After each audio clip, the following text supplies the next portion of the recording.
Ooh boy, talk about your fridge moments. Not gonna lie to you guys, I almost didn't make this one. It was the kind of idea that popped up out of nowhere and was almost immediately dismissed. You know, the kind that's so unlikely that it would need a lot more qualifiers than I can think of to make it not come absolutely out of nowhere. It's been sitting around in the back of my head for a couple weeks now to see how I would feel about it a bit later, and I do still want to talk about it, so keep that in mind as we go forward. So, let's take a peek at Breath of the Wild.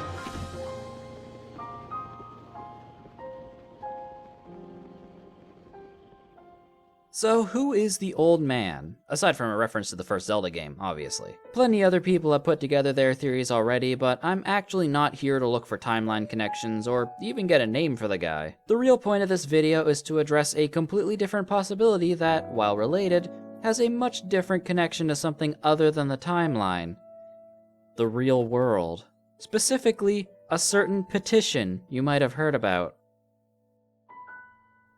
The Legend of Zelda series, for a very long time now, has become an icon of both Nintendo and gaming itself, finding its way into so many lives that it's one of the most popular and highest rated franchises ever made. It has such draw to it that the series has reached a lot of unexpected places and people, and one of those people was a beloved actor, comedian, and Zelda fan, Robin Williams.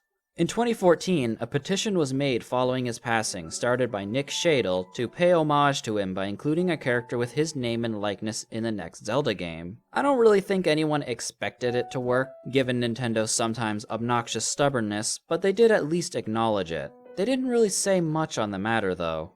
Robin Williams was loved at Nintendo. Our hearts go out to his entire family, and especially to Zelda Williams, who we've worked with multiple times. We appreciate the outpouring of support from the gaming community and hear the request of fans to honor him in a future game. It was mostly just the same political jargon you would hear from any official statement, but the last sentence is a bit more interesting.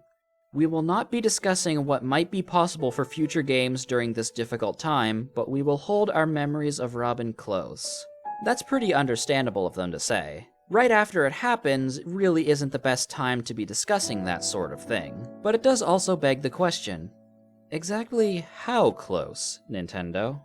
Keep in mind that this secrecy would fit very comfortably in line with their tight-lipped policy on Breath of the Wild info so far. If they did actually go through with this, it certainly wouldn't be the first thing they'd tell us. I mean, just look at them. Coincidence or not, that's quite the similarity. And now, I know what you're thinking. This is absurd. It's outright wrong. And you know what? You're probably right. I won't say it's true. I won't say it's likely. I won't even say it's possible, like, legally speaking, at the very least. You know what, though? Maybe it's just wishful thinking, but I find a lot of satisfaction in just the idea of this.